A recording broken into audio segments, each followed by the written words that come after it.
తను ఎగురుకుంటూ తోటకు వెళ్లి చూస్తే అక్కడ ప్లేట్ మాయమైంది. నాకు గుల్నార్ దేవకన్య ఇచ్చిన ప్లేట్ కూడా ఇక్కడ కనిపించడం లేదే. అలాగే అడవిలో ఉన్న పిల్లలందరికీ సమస్యలు వచ్చి పడ్డాయి. ఇంక నేను గుల్నార్ దేవకన్యని పిలవక తప్పదు. అది ఆకాశం వైపు తలెత్తి చూసి, గుల్నార్ దేవకన్య, నాకు నీ సహాయం కావాలి. గుల్నార్ దేవకన్య, నాకు నీ సహాయం కావాలి. అలాగే అది కొన్ని గంటల పాటు అంటూ ఉంది. అక్కడ దేవకన్య ప్రత్యక్షమైంది. అరే మింకీ గద్దా, నువ్వు ఎందుకంత కంగారు పడుతున్నావు? మా అడవిలో ఉన్న పిల్లల్లో కొందరికి గొంతులు మూగబోయాయి, కొందరికి కంటి చూపు పోయింది, మరికొందరు అవిటి వాళ్ళైపోయారు. అయినా నేను నీకిచ్చిన మాయావి ప్లేట్ని నువ్వు ఎందుకని ఉపయోగించలేదు? నేను దాన్ని ఎవరికి కనిపించకూడదని ఎక్కడి తోటలో దాచిపెట్టాను, కానీ ఇది ఇప్పుడు ఇక్కడ లేనేలేదు.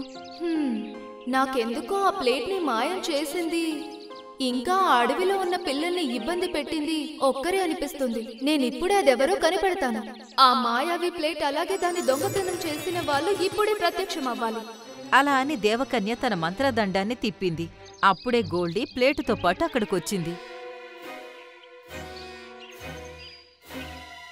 అరే, నేను ఇక్కడికి ఎలా వచ్చాను? గోల్డీ, నువ్వా?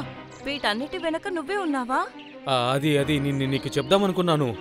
గోల్డీ రాబందు, నువ్వు అందరి ముందు నువ్వు చేసిన తప్పు ఒప్పుకోవాలి. అలాగే పిల్లల్ని కూడా బాగు చేయాలి.